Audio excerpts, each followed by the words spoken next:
let's just cut to the chase. I bet you didn't know these were the kinds of mistakes that you made in your kitchen. Starting off with honey. Each squeeze is a teaspoon. 3 teaspoons equals 1 tablespoon. Take a look at this. When a recipe calls for honey, you probably put the honey directly into the measuring spoon. Wrong. So you end up wasting all of that honey. Instead, spray the spoon with cooking spray. Does this change the flavor? It should not change the flavor at all. Take your honey. It's going to slide it right off. That's amazing! Lifestyle expert Gina Lee of Collectively.com gave me a lesson in correcting some common kitchen mistakes, like cracking your eggs on the side of a bowl. We got some shell in there. So you are doing it wrong. To reduce the risk of getting shell in the bowl, crack the egg on the countertop. You're going to whack it hard on the surface. No shells, but if you do happen to get eggshell in the bowl, you probably use a spoon to try to fish the shell out of the bowl. That's wrong. If you take your finger, push straight down, come right up, and then you have the shell in your finger. Easy. Now onto changing your trash bag. Annie, so I bet when you change your garbage bag, you go like this. Wrong. So what should we do? So you are going to take your garbage bag, and you are going to turn it upside down. Okay. You're going to put it around the rim, and then you just push it straight in. Wow, I didn't know that. And when brightening up your kitchen with flowers, you put the stems in only water, right? Wrong. Add some lemon lime soda, like Sprite, to the water. Lemon lime soda has citric acid and sugar, so that's going to help your flowers last longer. So you're going to take about a 1/4 cup, you're just going to pour it right in. 4 tablespoons. And that is going to help your flowers last much longer than they normally would. You didn't know that either? I didn't know that either. Lime soda with plants. Está loco nombre. Hey!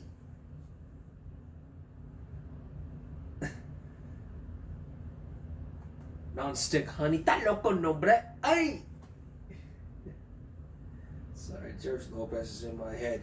Secret Service. Está loco. So you get sold out for everything. Oh gosh. If you heard the news right, Hoda Kotb is leaving the Today Show. A lot of tears on the Today Show this morning as Hoda Kotb announces she's stepping down after more than 5 years co-anchoring the program. Stephen Fabian tells us why she's saying goodbye. Stunning news from Hoda Kotb. She's leaving the Today Show. I was doing the math, and I realized that I have spent 26 years at NBC. Okay, just cool. Be cool, be cool. The beloved co-anchor got choked up as she made the announcement live on air. I decided that this is the right time for me to kind of move on. Hoda confided her plans to quit to her closest Today colleagues a few days ago. She says she made the difficult decision last month after her 60th birthday. I realized that it was time for me to turn the page at 60 and to try something new. And I think I realized it. This was so crazy, but remember our 60th birthday that we had outside? Cheers. To 60 Guys, more. I thought, like, this is what the top of the wave feels like for me. And I thought it can't get better. Hoda Kotb has been a fixture at NBC for more than a 1/4 of a century. Now she says she's leaving all of that behind to spend more time with her daughters. The week after her birthday, Hoda left New York City and moved to the suburbs, where the single mom says she enjoys walking her daughters to school. Obviously, I had my kiddos late in life, and I was thinking that they deserve a bigger piece of my time pie that I have. For someone to leave at the top of their game, you have guts. Can we give a round of applause to Hoda? Hoda will be stepping down from Today sometime after the beginning of the new year. Bit later in this broadcast, we're going to introduce you to some great Hoda Kotb stories. Well, probably until the new year, we're going to be introducing you to some Hoda Kotb stories. Some of the greatest hits you might remember. From Carrie Underwood to even Kelly Clarkson. To even one we're going to be showing you later in this broadcast. But Hoda has started from Dateline first. I mean, first she started off on Dateline. Then she moved on to the Today Show. And,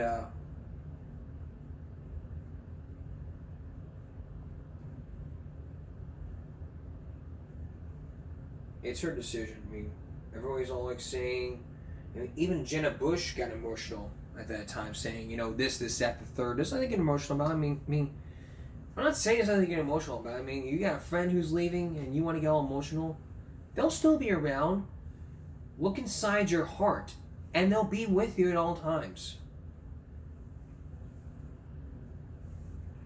And even then, once they're inside your heart, they'll never go away. Your heart is beating along with the person that left you. Whether it's your girlfriend, your boyfriend, your husband, your wife. Their hearts won't skip a beat as well as yours. Think about that next time when you watch her to leave. Always remember, her heart will beat along with yours. Just look inside your heart and it will beat along with you.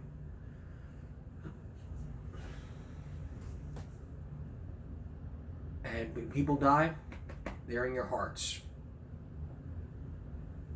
No matter where you go. No matter where you go. For as long as there have been children, there has been homework and the dread of homework. Why homework sucks. And later on, one of the greatest Hoda Kotb stories. Please stay with us. Let's just cut to the chase here right now. You know, as long as there's been children around, there's always been homework, and you know, there's been the dread of homework. You know, you come home from school, you're tired, and you come home from school. There's homework to do, and you know, you're just tired of all of that homework. Yeah, you're really just tired of all of that homework, and you want to just sit there and just soak it in. I mean, you know, there are plenty of reasons why homework sucks or should be banned, you know. Because here, you know what, I don't want to speak too much, so let Rob tell you. Number one, some teachers in classrooms assign overwhelming amounts of homework. Meaning, if you did every single homework assignment, you'd have at least a C in the class, a passing grade. But most people copy homework, finish it fast so they don't have to do it later, don't retain the information, and pass the class without learning shit. Number two, some teachers assign homeworks that are worth like 2 points for 10 questions. The entire classroom semester is like 5,000 points because there's 100-point projects and 200-point quizzes and exams. And the fucking homework is worth like 5 points. And sometimes they're like written paragraph answers that take an hour to do.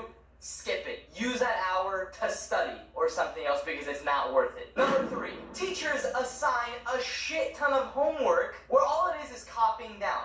Let's just say they're math problems. 5 plus 5 equals 10. Addition, subtraction.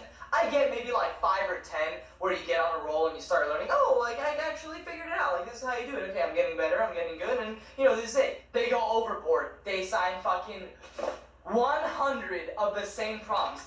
Because then after like problem 20, it's just like repetitive bullshit. Now I'm sitting here tired, literally, from writing. My hand is cramping, Mrs. Puffs, make it stop. And it's literally repetition to the point where it's a waste of time. If I know how to do it by problem 20, I know how to do it by problem 100. So those packets are a giant fucking waste of time. Number four, some teachers are bad teaching in classrooms as it is. There are some fantastic teachers who have made a giant impact on my life that I'm so grateful for. But then there are some that's like, where did you get your teaching degree?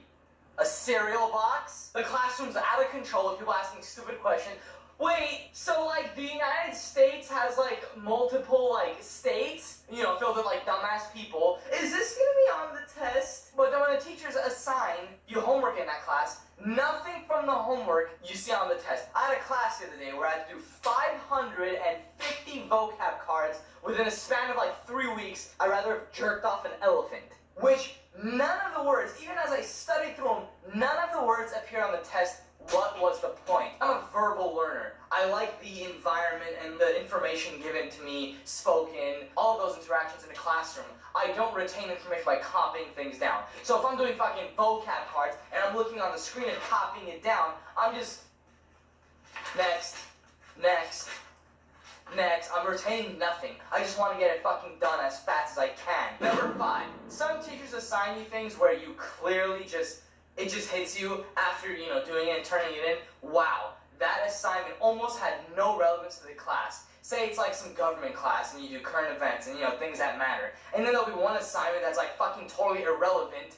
Analyze what types of dreams your baby sister has and compare them to the problems of the world today. I have to spend 5 days in a fucking group to get this done. When absolutely there is nothing, not even different aspects of it, nothing that pertains to the class and all the tests I took after that assignment. Why give me material to review when it's not going to be on the test? And the worst part about tests, including homework, some things on the homework are never on the test, so you're better off paying attention in class more or reading the book. Critical thinking tests, where nothing is relevant. It's all totally what you can connect the dots with. The number one thing I hate about those kinds of tests is when you ask the teacher a question because you're stumbled between like 2 or 3 answers. And you explain, well, this one makes sense in this case scenario, and that one makes sense in that case scenario. Both answers could be right. And I got this before. Yeah, you're right, but one of them's a little bit more correct than the other. Also, ever heard of example questions and answers on the internet? Example essays? It's not plagiarism, it's influence. Last but not least, I hate far-fetched homework, where it'll be like 100-point if you want to do it assignment to raise your grade. Oh, take a trip with your family to the Grand Canyon, stand by the edge and roll a boulder down the entire cliffside, and measure its velocity and see when the sun comes up, if it's on the east or west on a Tuesday night at 3 o'clock. You're gonna want to, some bullshit thing like that. Do you think half the class actually does it? They just bullshit it, write down what would have happened using, little scientific formulas or something like that, and you're set. No one actually goes out of their way that much to do something like that. And what's the deal with teachers saying in-class homework? There's no such thing as in-class homework. It's called classwork. Meaning it's a way of saying, you guys don't have homework today, but I'm not gonna, let it off that easy. I'm just gonna say you guys can do your homework in class. Evaluate your points, evaluate the amount of homework, evaluate the type, and what it can be used for. Because honestly, most of the time, homework sucks. Through middle school, high school, college. Sometimes your teacher is great. Sometimes you look at the homework and be like, this class is the best. Barely get assigned homework, but it's still very good homework. Actually something I'd want to do, to kind of prepare myself and shit. That's great. The rest of the time, fucking cat poop salad. Thanks. It is. That's how homework is. You get assigned homework and you get your grades up and all of a sudden, it won't work.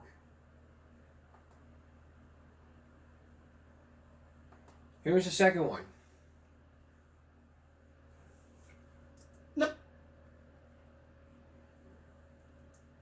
Number 1, some teachers assign way too much homework. That's 90% of the class. What's the point of the test if I can get a freaking D on the test, a shit grade on the essay, but the homework's worth 500 points out of 600. Those classes, I guess, are easy. It's do the homework and you'll pretty much pass the class, but really, it's more tiring than anything. Number 2, teachers who assign a crap ton of homework, but they're only worth 10 points at the end of the day. When you look at the total points in the class or whatever, all the homework adds up to 5%. Honestly, don't do it. It's not worth it. Use that time to study, use that time to finish other shit in class, because a lot of times it's a ridiculous amount of homework and you're slaving yourself for pretty much nothing. And some of them are a 4-page assignment, but it's only worth 5 points? Yeah, screw it. Number 3, and I hate these kind of assignments because these homework assignments, it's all repetition. The teacher will give you a packet or a homework assignment, whatever. Let's just say, for example, it's math problems, 5 times 5, or you're learning a new formula, whatever it is. It's 50 questions on the same thing. By the 5th problem, you're okay, doing that, I got it. After the first few examples, you're I got how to do it, but there's 100 fucking more. What is this, standards? My hand is cramping, Mrs. Puffs! And you literally spend an hour doing the same fucking thing 100 times. Repetitive assignments like that are a waste of time. Dude, by the 5th problem, I got it. But there's 50 more? This sucks giraffe tits.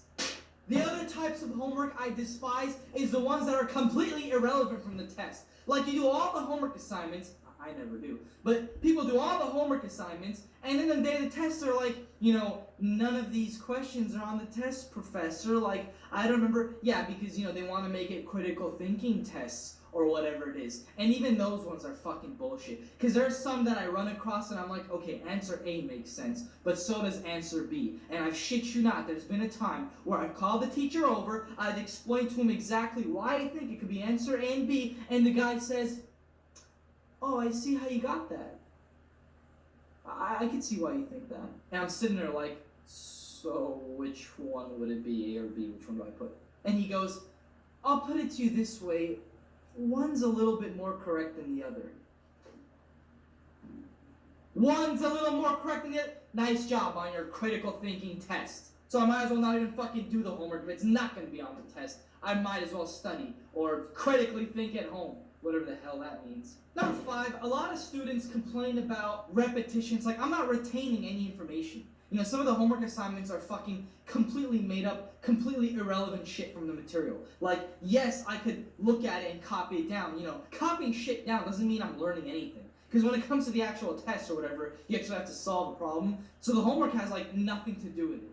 But to prepare you for the test, it doesn't actually serve a purpose. So you Google shit on your own. Like, haven't you ever heard of example problems, example essays on books you have to read or whatever? You might as well Google all that stuff to be prepared for the test than the homework or whatever. Because it's not plagiarism, it's influence. And the ones I really hate is when the teacher assigns you homework that's completely out of fucking line. Sometimes there'll be an extra credit thing, but the assignment is take a fucking family trip to the Grand Canyon, grab a fucking boulder, stand on the very edge, roll it off the cliff, measure its fucking velocity and momentum when the sun's at a 45-degree angle on a Tuesday morning when the cattle come home. Way too grand for just 5 measly extra credit points. You do this whole piss bowl soup of a thing, and it's only worth 5 points. Half the class doesn't even do it anyway. They just fucking bullshit about their experience or how to solve the problem or what they learned for those 5 points. No one actually goes out and does it. Because now it's not fucking homework, it's take a whole day's trip worth work. Waste an entire day outside work. And that's the last point. Some teachers are just a little too lazy, so sometimes they'll go, oh, you don't have any homework today, class, or you could do your homework in class. Well, it's not called homework anymore, it's called classwork. Let's get that straight. But honestly, evaluate your points, because I know so many dumb people in class who cry about it and go, I've done all the homework assignments, and I still have a D+ in the class. Well, you should have realized what they were worth. Professor, is this part of the homework going to be on the test? No shit, is this your first time in class? When are you ever going to ask the teacher and he's going to be like, oh, the homework questions? No, they're not going to be on the test whatsoever. The test is completely irrelevant to the homework assignments I'm giving you. When's it really going to be that? And which is funny because sometimes it is, sometimes nothing on the test was part of the homework. They'll give you another, oh, well, I tried to make it more critical thinking or whatever the fuck bullshit reason they have. Honestly, homework in general, at least in America, sucks. Sometimes you'll get those awesome teachers, those awesome assignments, homework assignments where you're literally shit, I did learn, it's straight to the point, I aced the test, I retained the information, it's good, the way it's written, perfect. God bless those moments. Otherwise, it's fucking cat poop salad.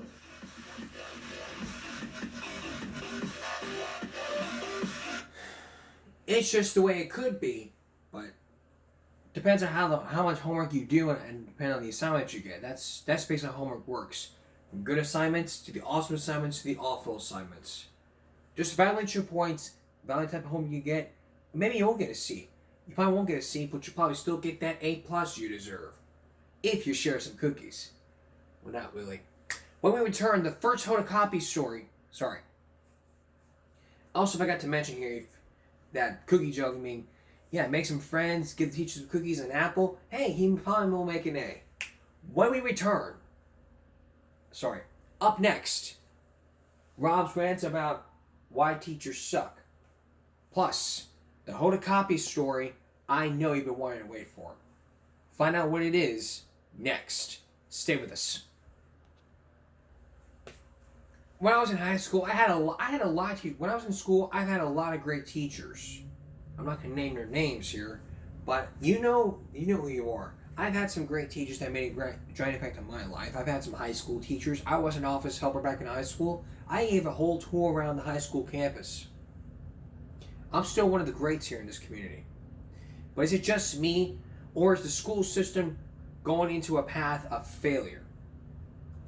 That may not be my opinion, but Rob has a different side of this.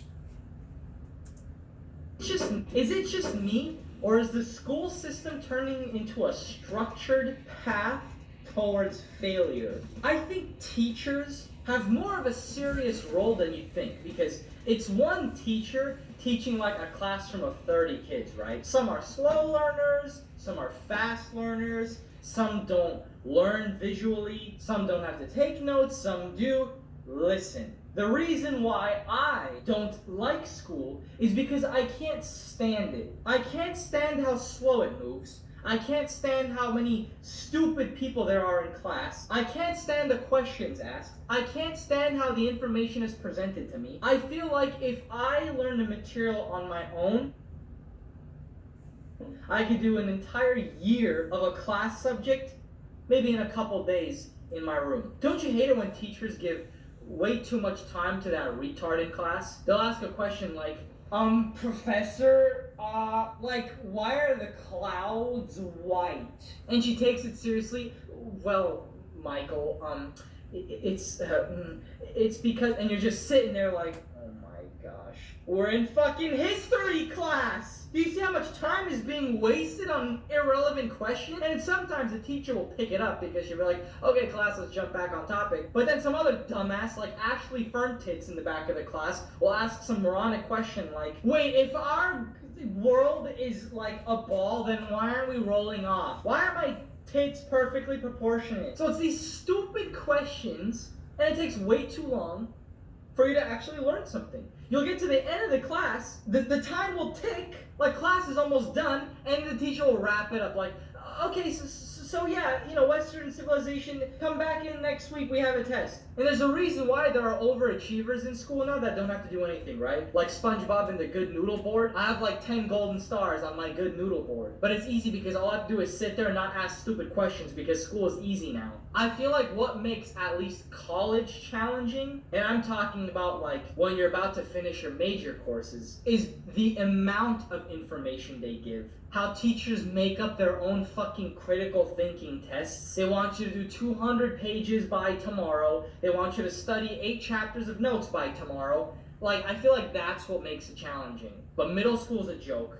High school is a joke. If you failed high school, don't even watch this video. You're probably too stupid to understand anything on my channel. College is a joke. At least 90% of it. Don't you love the teachers that are completely attitude-filled? Like, you know you're the student they don't like in class, but you'll ask something, or maybe it's even a smart question, you know, you'll kind of stump them a little bit. Wait, if we're learning about that, you know, why can't I just kind of do this packet, turn that in tomorrow, that way I'll have extra time to do my missing assignment, you know, and they're always,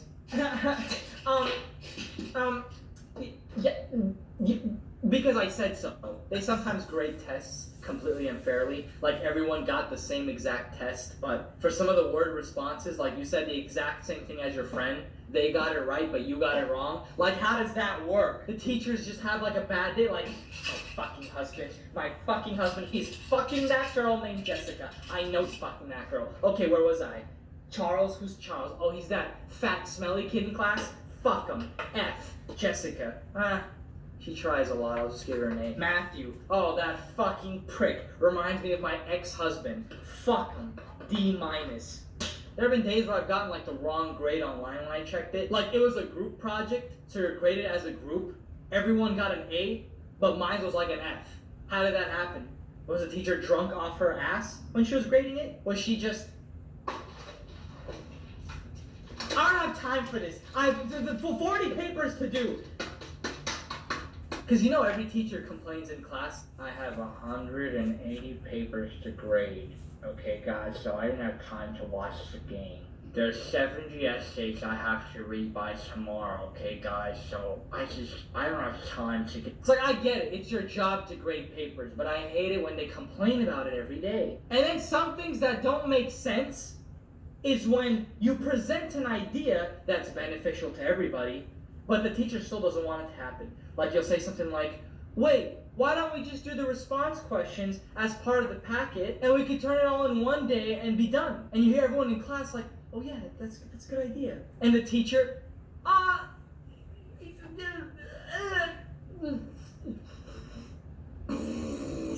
yeah, that sounds good, but no, I want you guys to do it like this. Then everyone's like, aw, no, I want you guys to do it like this. It's so you can learn better. They'll pull something out of their fucking ass. Like, in the end, it doesn't make any sense because it's like, well, it's less work for you to grade, professor. And they're like, no, I've been doing this for a while and that's how it's done. Well, maybe you should change things up, bitch. The other thing teachers do I hate is when they give you group projects, but they have your peers grade each other. How does that make any sense? You know everyone's gonna give everyone else A's. It's either that, or you're like me and you have bad luck and you end up in a situation where you do all the fucking work yourself because everyone in your group is a dumbass, then somehow they give you like a C or a D for your final grade. Fuck group work. The other things teachers need to really kind of look over and change is they have notes in class where some of it is so common sense, it's like, are you really spending 20 minutes writing this shit out? Do we really have to write this in our notes? And sometimes I'd sit there going, why is everyone's pen moving? Like, why am I seeing this right now when the teacher on the board, like let's just say you're in health class or something, you're learning about the human body and whatnot, but then there's a section of notes that literally takes 15 minutes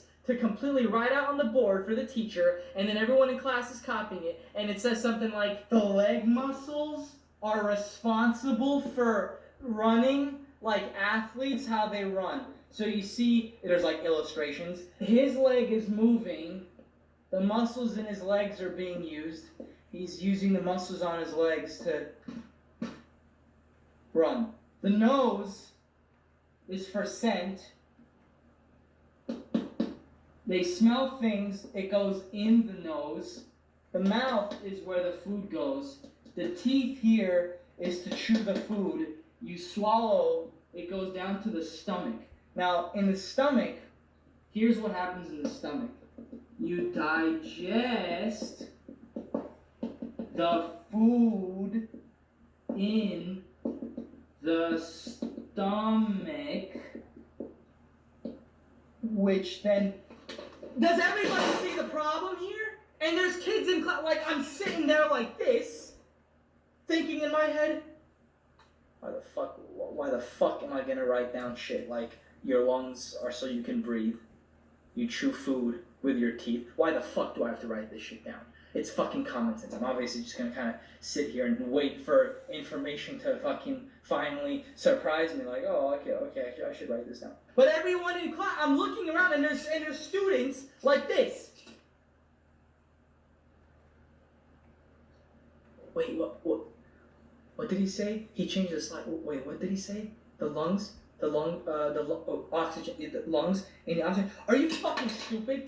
You're right. These are the notes you're taking. This is why the school system is fucked. People fill 10 pages of notes, 9.5 of which are common sense. 9.5 of which you shouldn't have even written. And they write it long. They don't even do bullet points. They write like very long sentences. This is how I know we're fucked. Our school system is a joke. This is why the Japs are overtaking us. And believe me, I don't mean this kid. The kids in the classroom are so stupid. Sometimes I even expect things like, oh, Henry, don't eat the glue stick. But I read on Instagram it's good for you. I expect dumbasses to do that. Lastly are the teachers who do the bare minimum.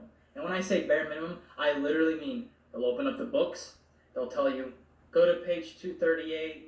You're going to do this section. You're going to take notes here. Then you're going to fill out the word problems at the end of the chapter. Okay, begin class. And they go on their desk, like completely depressed, right? Their own kids in jail or their fucking husbands cheated on them or something, and they're just like, Mrs. Lambry, I have a question. For number 10, it says that you know, it's about this. Is that referring to the actual day it happened, or is that referring to? Yeah, yeah. Just do your best. Do your best. You can tell it's in their face, right? Like the bell rings and they're another fucking period. And another period of teaching these kids. If you don't want to teach, if you don't care, just quit. End of fucking story. Yeah, and a story. You don't like teaching? Don't. Is it just me? Shut up. If you don't like teaching, don't teach. But another thing is, don't just write out just write bullet points. Don't write like 10 pages of notes and expect to just do it for the freaking test. I mean, you gotta tire yourself out. And maybe then you won't even tire yourself out. I mean, your hand's gonna get cramped because you didn't fill out the pages of notes. I mean, you're like, you might say, I'm not gonna write this. And you look at everyone's pen and look like, why the fuck am I gonna copy all this down? And then all the information popped in your hand like, oh shit, maybe I should write this down. It's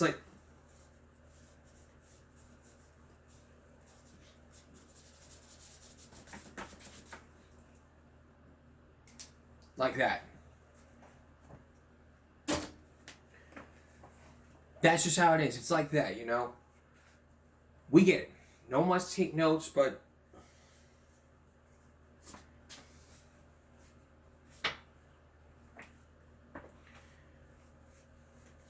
really, nobody gets it half the time. Just ahead, a Hoda Kotb story you won't miss, all about a case of criminal assault.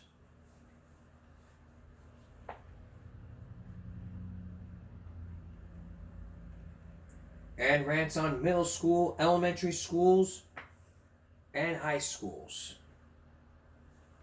Stay tuned. We're gonna go drink water? Okay, let's line up. You wanna go get lunch? Line up. You wanna go take a pee-pee or a boo-boo? Line up. You wanna go take a pee-pee or a boo-boo? Line up. Has that ever happened with you before in elementary school? I was in elementary school and we had to stand in a straight line. Oh God. I'll let Rob do the talking.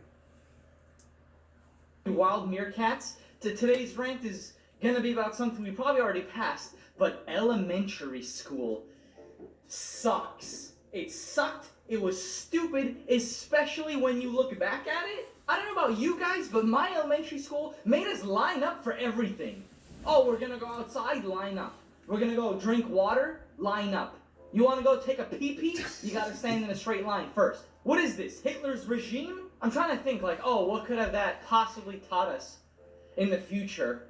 Or maybe, you know, growing up to be in the army or something? Where do you ever stand in line besides waiting for frickin' McDonald's? Don't get me started with the cafeteria food.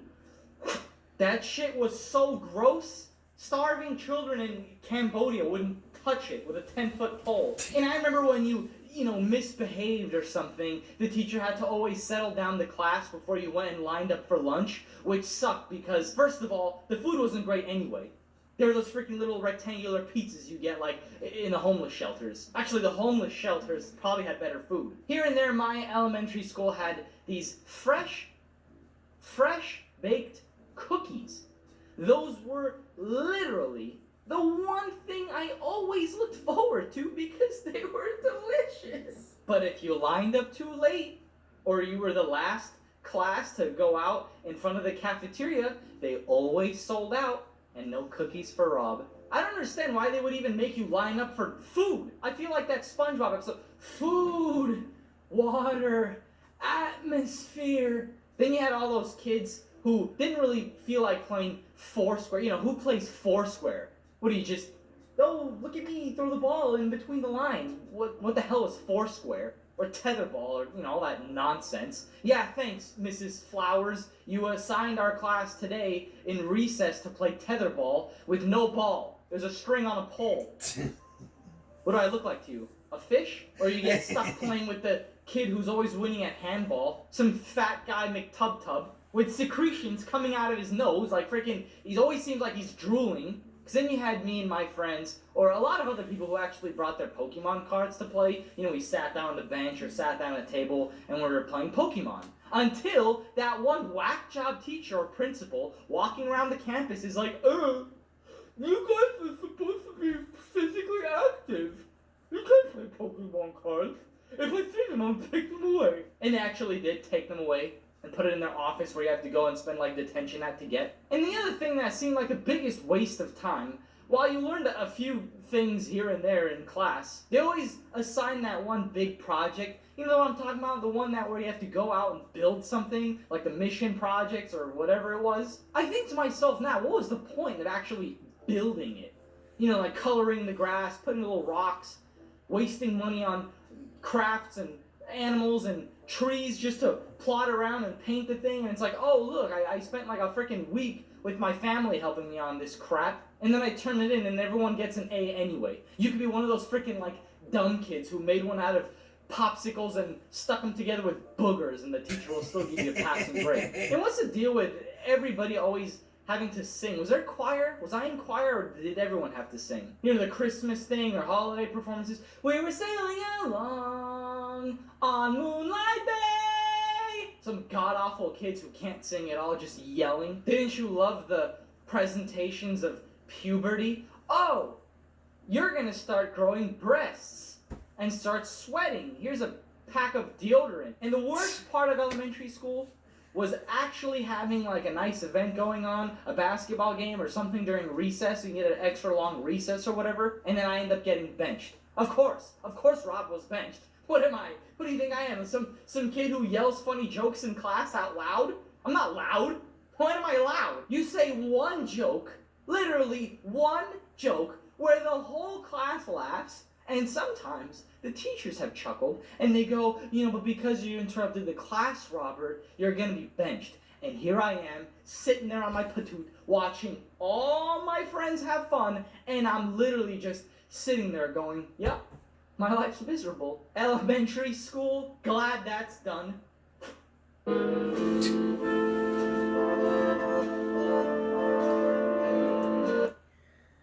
You know why? Because I have a few people who teachers who were in elementary. I know a lot of friends who were in elementary school. But believe me, and if you know what I'm talking about, you know who you are.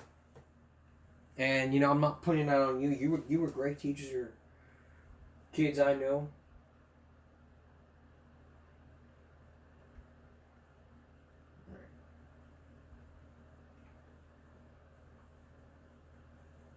Here's the kids you see in high school.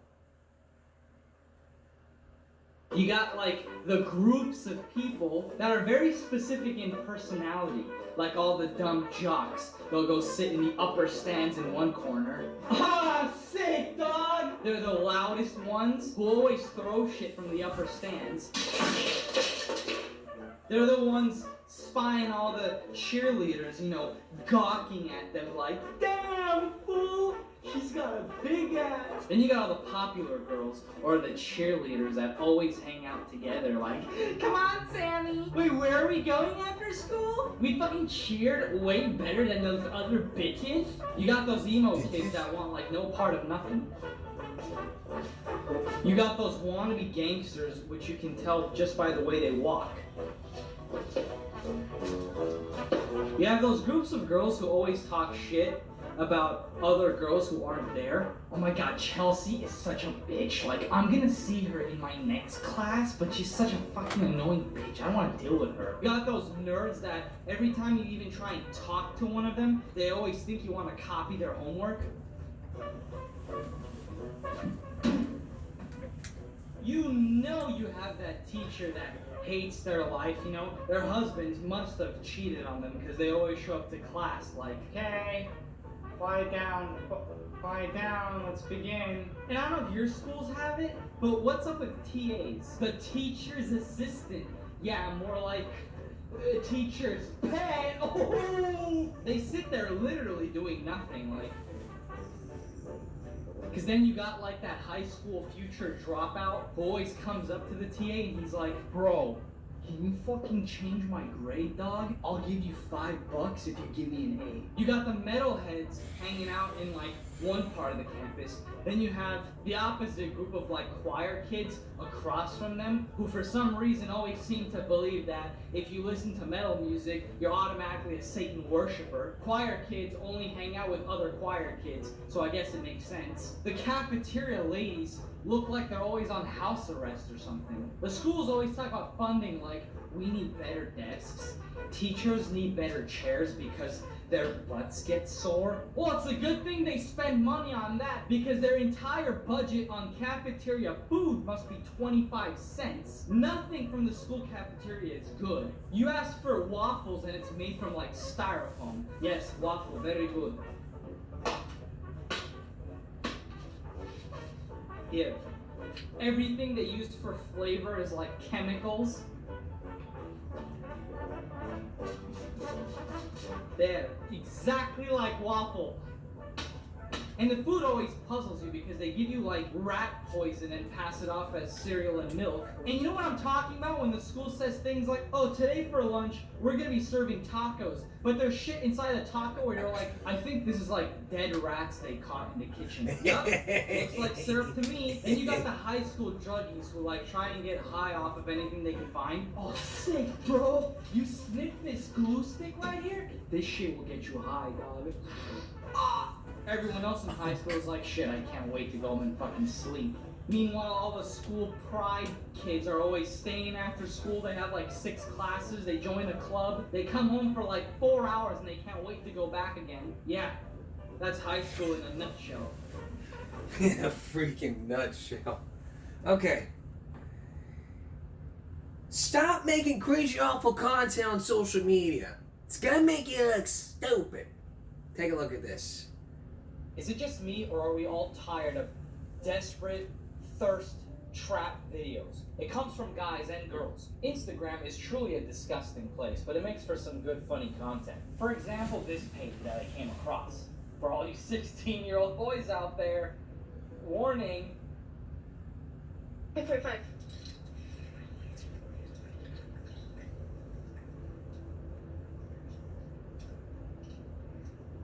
Just tens and thousands, hundreds and thousands of views on a lot of her videos. Look at this video for yourself, talking about a guy's height and penis length. 10 inches is crazy. This is huge. Where are you hiding all this? What am I supposed to do with this? If you pulled this out, I think I would have no words. And I'm so glad we have her to tell us guys that that's good. You know, that's great, guys, and that, you have to stop worrying now. This isn't one video that blew up on her page. She's got 120 videos with rulers. I'm sorry, a measuring tape. Every single one is the same thing. You would think she would run out of actual numbers. Here's a grade A example too, with a lot of other ones where they could have no skill, no talent, no content creation ability, nothing. But they just show their face on camera. That's actually all you need. Oh my god, I feel so much better about myself. That my penis length being 5.238. Yeah, maybe I'll be one of those guys in the comments that's gonna comment and tell her, hey, but I'm 5.3496015. Am I in the clear? Because, I mean, if she says I am, I'll sleep better tonight. It's cringy, and guys do this too. You see it on TikTok. Some good-looking guy, right? Oh my god, he's so good-looking. You know, Rob's gonna go gay for him. But he'll just be on like Omegle or one of those chat, whatever, you know, websites, and he'll just literally sit there and show off his face to like these 15-year-old girls that are like, oh my god, are you real? I mean, and that's all they do. Am I missing something here? Isn't it like you've seen them once, you've seen them all? What about this one? Nastia. If you see her reels, it's all this.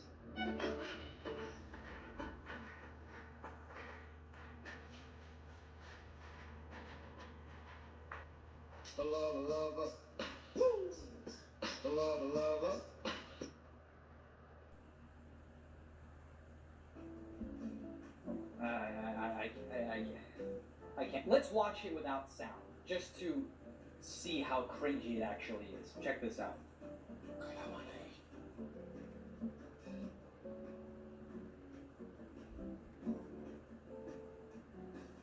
I remember a day where if you saw something like this on YouTube back in like the good old days, you would think, oh, she must have a disability. Like, I'm not even kidding. Like, she might have some sort of mental health problem. But that's content, guys. I mean, she's got a bunch of these videos. Look at this one. 9 million views.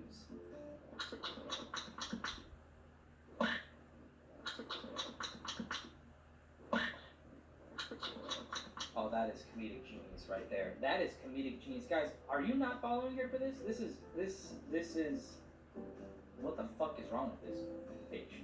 I know that one trending video on TikTok that blows up, and then girls see that and they try to copy that, and it's another one of those. I'm gonna make some pretty dumb faces onto the camera and, you know, make it a short video, get some replay value out of it, and this is what it's gonna be. There's people who enjoy it. I mean, look at this freaking freak. So sweet. Nice spelling. Where's all the talk of female privilege that I see with content creation? I could be a dude giving away $50,000 every day for 30 days, and I probably won't get this many views. I could save a kid's life live on video, and I won't get this many views. If you make this kind of content, and you're generally a nice person in real life and whatever, yeah, that's great, but your content fucking blows. You probably won't know it, but it'll blow you away if you make awful content or good content, depending on what you talk about. When we come back, the first Dateline, the first one of the many Hoda Kotb stories. Sorry. When we come back, a Hoda Kotb story you won't want to miss. It's a case of criminal assault on one person. Please don't go away. Police call it a case of criminal assault, and it didn't happen on a major street. No, major street or somewhere else or in your house. No. It happened on an operating table. This man went into surgery from a doctor, which you're about to hear. And what Dateline has found is that it didn't just happen to him. It happened to a lot of other patients. What happened to him? And where was the man he was so-called doctor? Here's Hoda Kotb.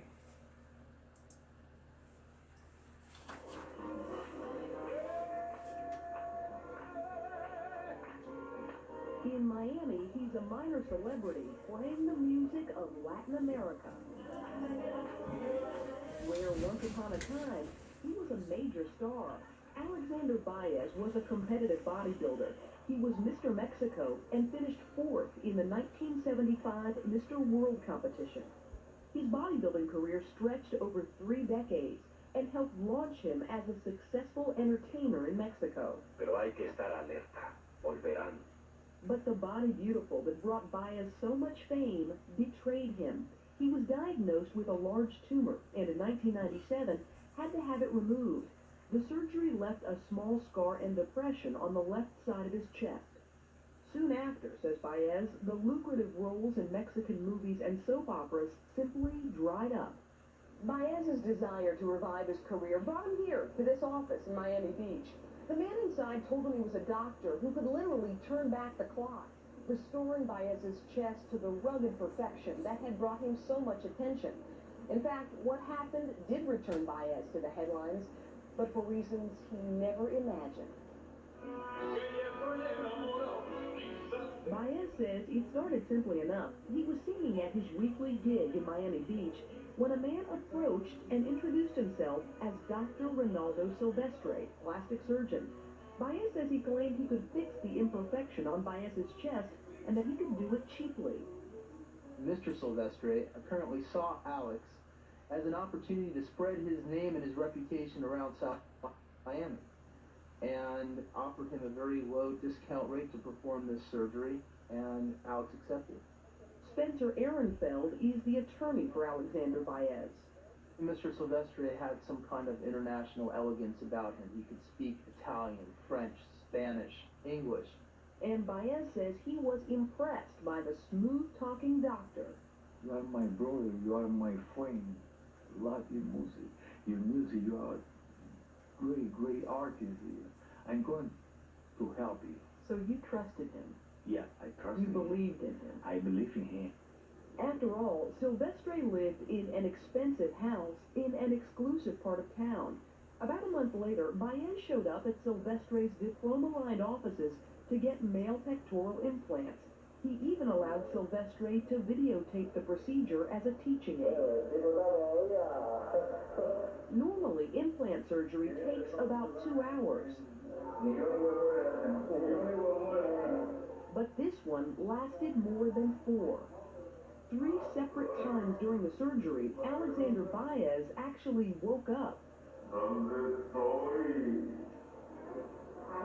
Baez says after the surgery, he was disoriented, sore, and extremely swollen. I was feeling like a big balloon. Baez says the surgeon told him not to worry, but 4 days later, the stitches on his chest still wouldn't heal. He was leaking fluid, and his pectorals were still enormous. So he went back to Silvestre. What did Mr. Silvestre say when he looked at you? Inflammation. Don't worry, Alex. That's inflammation. It was a high surgery. Several weeks after Baez's last visit to his surgeon's office, he was posing in front of a mirror when he suddenly realized he wasn't swollen from surgery. He wasn't swollen at all. He had been given women's breast implants. Catastrophic. Catastrophic. Catastrophic. Initially, after the surgery, what did Alex look like, from what you understand? He looked like a Hollywood starlet. He had female, perfectly shaped breast implants. As it turned out, Ronaldo Silvestre didn't know much about plastic surgery, and Baez was not Silvestre's only patient. It was as unprofessional as anything I've ever seen. Dr. Stefan Baker is a plastic surgeon in Miami and a spokesperson for the American Society of Plastic and Reconstructive Surgeons. Dateline asked him to watch the videotape of Baez's surgery. He made an incision underneath the breast crease, in the breast crease. And he should have made it. And he should have made it up in the armpit area. So he was completely off in terms of everything was where off. he was starting. Yeah, this case is so extraordinary because everything is off in this case.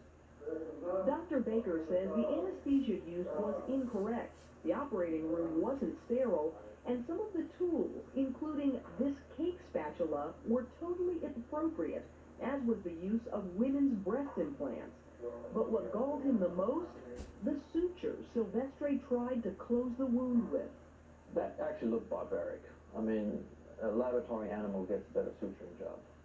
If you're asking, how could this happen? How could a doctor botch a surgery so horribly that he not only made the cuts in the wrong place, but used the wrong tools and the wrong implants altogether? It might interest you to know what attorney Spencer Ehrenfeld found out as he made his standard malpractice inquiries. Initially, it seemed like a typical medical malpractice case. I sent out the letters. The doctor's lawyers responded. He had lawyers. I asked for confirmation of insurance. Well, there's no insurance. I contacted Tallahassee to get confirmation of his license. Well, there's no license. We checked around the United States. He's not licensed anywhere in the United States. So just who is Ronaldo Silvestre? Dateline found out he was a licensed doctor in his native Cuba, attending medical school in Havana and practicing there as a general surgeon. Then, in 1998, he applied for a Florida medical license. Silvestre claimed he was a medical doctor in the British West Indies for 2 years before coming to the United States in December 1997. You can no longer simply trust somebody who walks around with surgical garb on and has diplomas on his walls. Ehrenfeld is bringing a multi-million-dollar class action suit against Silvestre and those who might have helped him on behalf of Baez and 2 other patients. It's not negligence, it's reckless, intentional acts. This is so far below what is acceptable in the medical community that it defies description. Before Silvestre put female breast implants in Alex Baez, authorities say he botched at least 3 other surgeries, including the female breast implants in these 2 women. Jeanette Bernal says she paid $4,500 for her surgery, but then the stitches wouldn't close. Her breast became infected, and the resulting scar tissue has left them horribly disfigured. Then Milady Pimenta, an aspiring model, says Silvestre told her he would knock $3,000 off the price of her surgery because it was Christmas time. Shouldn't this be a big red flag? The guy's charging half or 1/3 or 1/5 of what normal plastic surgery costs? It should have. but perhaps these folks who've never had to have plastic surgery before may have thought you can bargain with them. Silvestre performed 5 separate surgeries on Pimenta, leaving her with 2 different sized breasts. Why go back 5 times? It's a lot of times to go back. You went back again and again and again. Why? He's a person that looks you right in the eyes, not like this. He looks at your face. He looks you in the eyes and says, we're going to resolve this. No big deal. And today he could sit right here and he would convince you. But by the time Ehrenfeld discovered that Silvestre wasn't a licensed doctor, Ronaldo Silvestre was no longer in Miami. We assume that there are more victims out there. Major Charles Press of the Miami Beach Police Department says Ronaldo Silvestre left South Florida in a hurry, leaving a Dear John note for his fiancée, this woman. Police claim she posed as a nurse in Baez's surgery. She is now charged with assisted aggravated battery and practicing medicine without a license. So is the man who acted as the anesthesiologist during the operation. They are very severe charges. Both have pled not guilty and have been released on bond. Miami Beach police are now working with international law enforcement to try to find Silvestre. There's a whole world out there that he may possibly be in. There's really no way of us actually pursuing him without leads. But the victims have permanent reminders of where he's been. Though Alexander Baez has had his implants removed, his scars will last a lifetime. And for a man who spent most of his life being judged by his body, he now fears he will spend the rest of his life ashamed to show it. Prosecutors and police say if anyone has any information on the whereabouts of Ronaldo Silvestre, please call 305-673-7940. Also, there are ways of making sure your doctor is licensed. You can find out more by visiting our website. The address is dateline.msnbc.com. There are ways to make sure of it, so if you don't make sure your doctor is licensed, start asking questions. And if you start asking questions, the answers will come for you. The answers will come to you as soon as you get the answers. Are you licensed? Not licensed, you walk away. That's how it is. Well, okay. We're going to take a break. We'll be right back. Could you ever feel like calling in sick? Or probably find out the places where you should not call in sick? Well, if you're looking for some ways to call in sick in places you don't work, then this might be the moment for you. Listen, I get it, like it's a nice day out, you want to go fishing, but you have work that day, and so you want to fake sick so that you can go fishing with your friends, go hang out with your friends. I mean, remember the janitor store we talked about before? We talked about the janitor store in 60 Minutes. It was to where, these janitors have like secondary jobs, like, one's a practicing real estate attorney, one's a charter pilot, one's from another place. One works 4 hours out of 8 hours and just cleans the yacht. Not clean up a school, cleans his yacht. That's just how it is. But for this video you're about to see, this person decides to call in sick to places that you don't work. And even then, it can really get you fired. Because someone needs to learn common sense. It's this guy.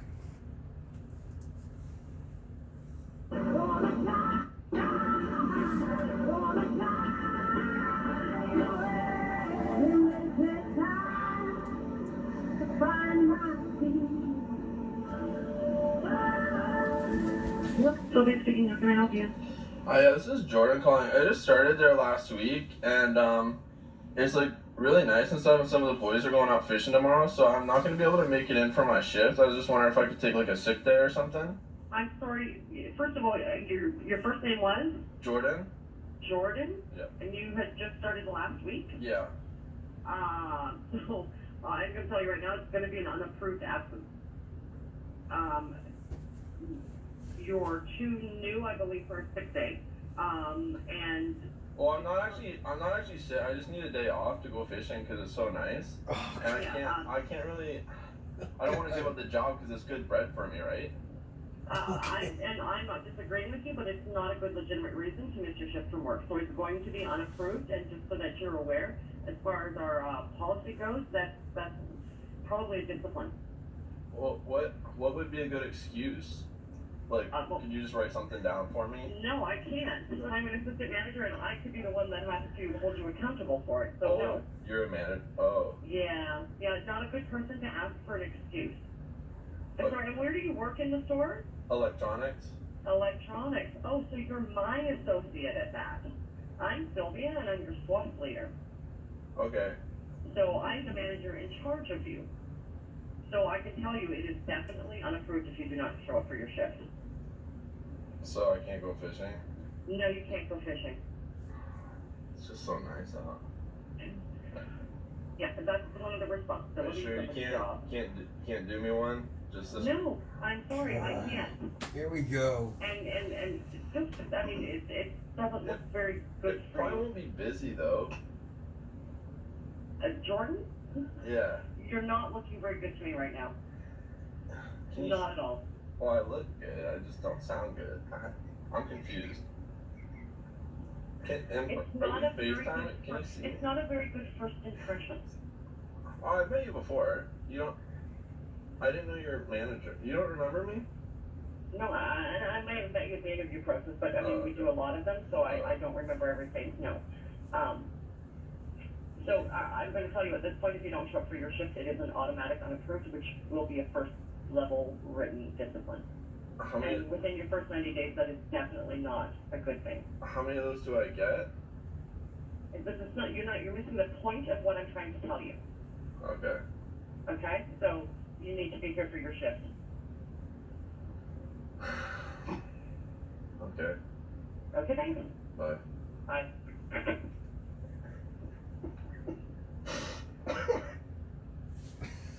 Okay.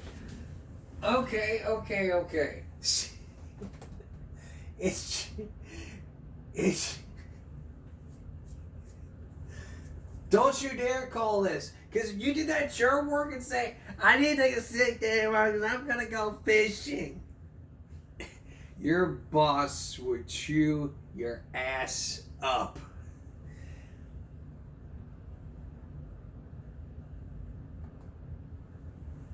Common sense alert.